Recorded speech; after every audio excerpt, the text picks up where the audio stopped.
Shri KP Naushad Ali 6 minute.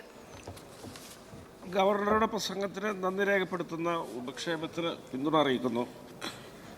ഞാൻ പൊന്നാനിയിൽ നിന്നാണ് വരുന്നത്. പൊന്നാനിക്ക് മറ്റ് വിശേഷണങ്ങൾ ആവശ്യമില്ലാത്തതിനാൽ ഞാൻ വാചാലനാവുന്നില്ല. ഞാൻ ഒരു കാര്യം ശ്രദ്ധയിൽപ്പെടുത്താൻ ആഗ്രഹിക്കുന്നത്, നമ്മുടെ ഈ കഴിഞ്ഞ നിയമസഭാ തെരഞ്ഞെടുപ്പ് ഫലം അത് തീർച്ചയായിട്ടും അതിലൊരു റിസൾട്ട് ഒരു അക്കാദമിക് സ്വഭാവമുള്ള ഒന്നാണ് എന്ന് പറയാൻ ഞാൻ ആഗ്രഹിക്കുന്നു. കാരണം 2001 ശേഷം ഒരു ആധികാരിക വിജയം കോൺഗ്രസ് നേടിയിട്ടില്ല എന്നുള്ളൊരു ആക്ഷേപം ഉണ്ടായിരുന്നു. കോൺഗ്രസ് ഈ സംസ്ഥാനത്തിൻ്റെ ചരിത്രത്തിൽ ഏറ്റവും ഉയർന്ന സീറ്റുകൾ നേടിയാണ് വിജയിക്കുന്നത്. അതുപോലെ തന്നെ മുസ്ലിം ലീഗും അവരുടെ ചരിത്രത്തിലെ ഏറ്റവും മികച്ച നമ്പറിലാണ് ഈ തെരഞ്ഞെടുപ്പിൻ്റെ ഫിനിഷിംഗ് ടേപ്പ് തൊട്ടിട്ടുള്ളത്. അതിൻ്റെ ഒരു രാഷ്ട്രീയം അത് പ്രതിപക്ഷ നേതാവ് ആയിരുന്ന ശ്രീ VD സതീശൻ അന്ന് കൃത്യമായിട്ട് സാഹചര്യങ്ങളെ മുൻനിർത്തി 100-ലധികം സീറ്റ് നേടും എന്ന് പരസ്യമായിട്ട് പ്രഖ്യാപിച്ചിരുന്നു. അതിന് ആനുപാതികമായൊരു തെരഞ്ഞെടുപ്പ് ഫലം കേരളത്തിൽ ഉണ്ടായത് അതൊരു അക്കാദമിക വിഷയമാണ് എന്ന് പറയാൻ ഞാൻ ആഗ്രഹിക്കുകയാണ്. ഒന്നാമതായിട്ട് എനിക്കതിൽ പറയാനുള്ളത്, ഈ ഇടത് പൊതുബോധമാണ് UDFനെ രക്ഷിച്ചത് എന്നാണ് എനിക്ക് പറയാനുള്ളത്. ഞാൻ മനസ്സിലാക്കിയൊരു കാര്യം, കാരണം ഒരു ഇടതുപക്ഷ സ്വഭാവം എന്നത് അടിസ്ഥാനപരമായിട്ട് അതിൽ നിന്ന് വ്യതിചലിച്ച ഒരു ഭരണമായിരുന്നു കേരളത്തിൽ നടന്നിരുന്നത്. ഞാൻ ഒരുപാട് കാര്യങ്ങളുണ്ടെങ്കിലും വിസ്താര ഭയം കാരണം ഞാൻ ഒരു കാര്യം മാത്രം പറയാൻ ആഗ്രഹിക്കുകയാണ്. കാരണം LDFൻ്റെ അല്ലെങ്കിൽ CPM ഭരണകാലത്ത് 8ഓളം മാവോയിസ്റ്റ് പ്രവർത്തകരാണ് കേരളത്തിൽ പോയിന്റ് ബ്ലാങ്കിൽ വെടിവെച്ച് കൊല്ലപ്പെട്ടത് എന്നുള്ളത് ഒരു ഞെട്ടിപ്പിക്കുന്ന ഒരു കണക്കാവുന്നത് 1975 77 കാലത്തേക്കോ ഒക്കെ നമ്മളൊന്ന് തിരിഞ്ഞു നോക്കുമ്പോഴാണ്. അന്നൊരു രാജൻ നിർഭാഗ്യകരമായിട്ട് നമ്മുടെ രാജൻ അദ്ദേഹത്തിന് ദുരൂഹ സാഹചര്യത്തിൽ അദ്ദേഹം നമ്മിൽ നിന്ന് മാഞ്ഞു പോകുന്നു. അതിനെ തുടർന്ന് അതിനെതിരെ എല്ലായിടത്തും പ്രതിഷേധമുണ്ട്. പക്ഷേ ആ ഒരു സമരത്തെയൊക്കെ റൊമാൻറ്റിസൈസ് ചെയ്തുകൊണ്ട് വിലാപഗീതികൾ ചമച്ച് വർഷങ്ങളോളം രാഷ്ട്രീയ മൂലധനമാക്കി രാഷ്ട്രീയത്തിൻ്റെ ഉയർന്ന പദവികളിലേക്ക് കടന്നു വന്നവർ മുഖ്യ പദവികളിലിരിക്കുന്ന ഒരു കാലത്താണ് ഇതൊക്കെ സംഭവിക്കുന്നത്. അപ്പോൾ 8 പേര് പോയിന്റ് ബ്ലാങ്കിൽ വെടിവെച്ച് കൊല്ലപ്പെട്ടതിനെക്കുറിച്ച് ജുഡീഷ്യൽ അന്വേഷണം വേണം എന്നൊരാവശ്യം ഉന്നയിച്ചതിന് അന്ന് 90 വയസ്സ് കഴിഞ്ഞ ഗ്രോവാസുവിനെ വരെ പോലീസുകാർ ഒന്നടങ്കം സാക്ഷി പറഞ്ഞ് ജയിലിൽ കയറ്റുന്ന ഒരു സ്ഥിതിവിശേഷമൊക്കെ നമ്മൾ കണ്ടു. അങ്ങനെ ഒരു ഇടത് പൊതുബോധം സമ്പൂർണ്ണമായിട്ട് CPMനെയും കഴിഞ്ഞ LDF സർക്കാരിനെയും കൈയൊഴിഞ്ഞിരുന്നു. ആ പൊതുബോധമാണ് UDFൻ്റെ രക്ഷക്കെത്തിയത്, അല്ലെങ്കിൽ ഇത്ര വലിയൊരു വിജയമുണ്ടാക്കിയത് എന്ന് പറയാൻ ഞാൻ ആഗ്രഹിക്കുകയാണ്. അതുപോലെ തന്നെ ഈ മലബാറിനെ സംബന്ധിച്ചിടത്തോളം മലബാറിലെ ന്യൂനപക്ഷ വിഭാഗങ്ങൾക്കിടയിൽ എല്ലാ കാലത്തും CPMനെ പിന്തുണക്കുന്നൊരു വിഭാഗമുണ്ട്. അതൊരു ചെറു വിഭാഗമാണെങ്കിലും എല്ലാ കാലത്തും ഉണ്ട്. അവിടെ മുസ്ലിം ലീഗും കോൺഗ്രസും UDFും ഒക്കെ ശക്തമാണെങ്കിൽ പോലും അവിടെ ഒരു പിന്തുണക്കുന്നൊരു വിഭാഗമുണ്ട്. ആ വിഭാഗവും ഇവിടെ CPMനെ കൈയൊഴിഞ്ഞ ഒരു തെരഞ്ഞെടുപ്പാണ്. അത് ന്യൂനപക്ഷ വിഭാഗം എന്ന് പറയുമ്പോൾ അതിൽ മുസ്ലിങ്ങളും ക്രിസ്ത്യാനികളും ഉൾപ്പെടും. അവരും CPMനെ കൈയൊഴിഞ്ഞ ഒരു തെരഞ്ഞെടുപ്പായിരുന്നു കഴിഞ്ഞ തവണ കണ്ടത്. അതിനൊരുപാട് കാരണങ്ങളുണ്ട്.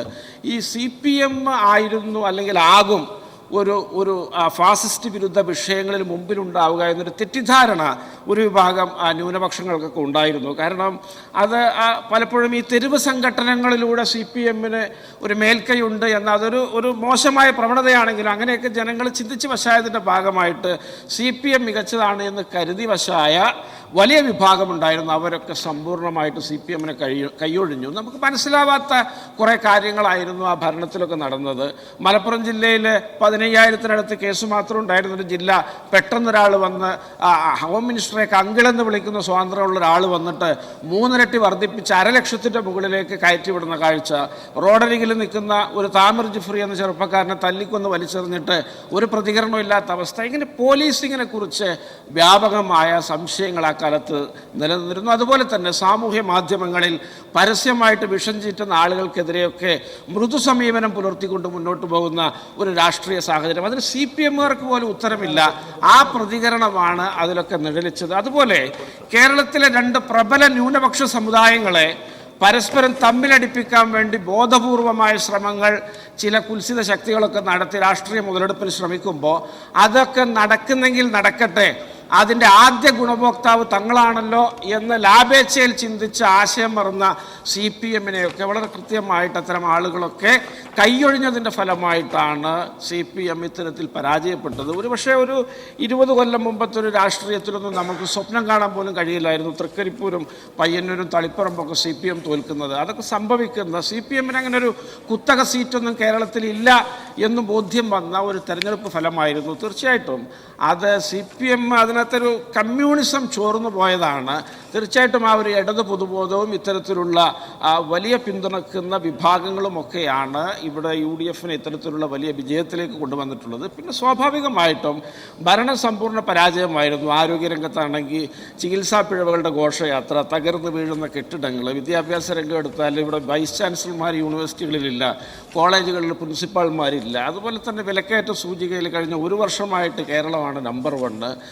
സമാനമായിട്ട് നമ്മുടെ അഴിമതിക്കഥ പലതും നമ്മൾ കേട്ടിട്ടുണ്ട്. പക്ഷേ ഈ ശബരിമല ക്ഷേത്രമൊക്കെ ആയിട്ട് ബന്ധപ്പെട്ടൊരു അഴിമതിയൊക്കെ ഉണ്ടാവുക എന്ന് പറഞ്ഞാൽ അതൊരു കേരളത്തിൻ്റെ ആ ഒരു പൊതുബോധത്തിനും അതിൻ്റെ ഒരു അന്തസ്സിനും ആഭിജാത്യത്തിനും ഒക്കെ ഉള്ള വലിയൊരു പരിക്കായിരുന്നു അത്. അത്തരത്തിൽ ഒരുപാട് അക്ഷന്തവ്യമായ കാര്യങ്ങളുണ്ട്. നിങ്ങൾ ഈ മലയോര മേഖലയെ സമ്പൂർണ്ണമായിട്ട് വിസ്മരിച്ചു. 10 വർഷം കൊണ്ട് 1000-ഓളം കർഷകരാണ് മലയോര മേഖലയിൽ വന്യജീവി ആക്രമണത്തിന് ഇരയായത്. സമാനമായിട്ട് നിങ്ങൾ ഈ മത്സ്യത്തൊഴിലാളി മേഖലയെ സമ്പൂർണ്ണമായിട്ട് നിങ്ങൾ തമസ്കരിച്ചു. നിങ്ങൾ അവിടെയുള്ള മനുഷ്യരെയൊക്കെ രണ്ടാംകിട പൗരന്മാരായിട്ടാണ് നിങ്ങൾ സമീപിച്ചത്. അപ്പോഴാണ് UDF ഇവിടെ TSP STP ഒക്കെ മാതൃകയിൽ മത്സ്യത്തൊഴിലാളി മേഖലയിൽ പ്രത്യേക ഫണ്ട് വകയിരുത്തലൊക്കെ പ്രഖ്യാപിച്ചുകൊണ്ട് രംഗത്ത് വരുന്നത്. ഇവിടെ അവശ്യ ക്രൈസ്തവരെ, അതുപോലെ തന്നെ ദളിത് ആദിവാസികളെ, മൺപാത്ര നിർമ്മാണക്കാരെ, അതുപോലെ തന്നെ വിശ്വകർമ്മജരെ, ഇങ്ങനെയുള്ള മത്സ്യത്തൊഴിലാളികളെ എല്ലാവരെയും ചേർത്ത് പിടിക്കുന്ന, പിന്നോക്ക വിഭാഗങ്ങൾക്കിടയിലൊക്കെ അവസര സമത്വത്തിന് വേണ്ടി കമ്മീഷൻ രൂപീകരിക്കുന്ന, ജവഹർലാൽ നെഹ്റുവിൻ്റെ പേരിൽ സയൻറ്റിഫിക് ടെമ്പർ പ്രചരിപ്പിക്കുന്ന, ഗാന്ധിയൻ ഫിലോസഫി പഠിപ്പിക്കുന്ന, രോഹിത് വെമുലയ്ക്ക് വേണ്ടി ജാതി വിവേചനത്തിനെതിരെ കലാലയങ്ങളിൽ നിയമമുണ്ടാക്കുന്ന, വിദ്യാർത്ഥികൾക്ക് വേണ്ടി ഓംബുഡ്സ്മാൻ കൊണ്ടുവരുന്ന ഇത്തരത്തിൽ നൂതനമായ കുറേ കാര്യങ്ങൾ ഈ സാമൂഹിക മുന്നേറ്റത്തിന് ആനുപാതികമായി മുമ്പോട്ട് വെച്ചപ്പോഴാണ് നിങ്ങളെ കാലങ്ങളായിട്ട് പിന്തുണച്ചിരുന്ന വിഭാഗങ്ങളൊക്കെ UDF-നെ പിന്തുണക്കാൻ മുന്നോട്ട് വന്നത്. തീർച്ചയായിട്ടും വളരെ ഒരു ക്ലേശകരമായ കാലത്തിലൂടെയുള്ളൊരു പ്രതിപക്ഷ യാത്രയായിരുന്നു കഴിഞ്ഞ 5 വർഷത്തെ യാത്ര എന്ന് പറയാൻ ഞാൻ ആഗ്രഹിക്കുകയാണ്.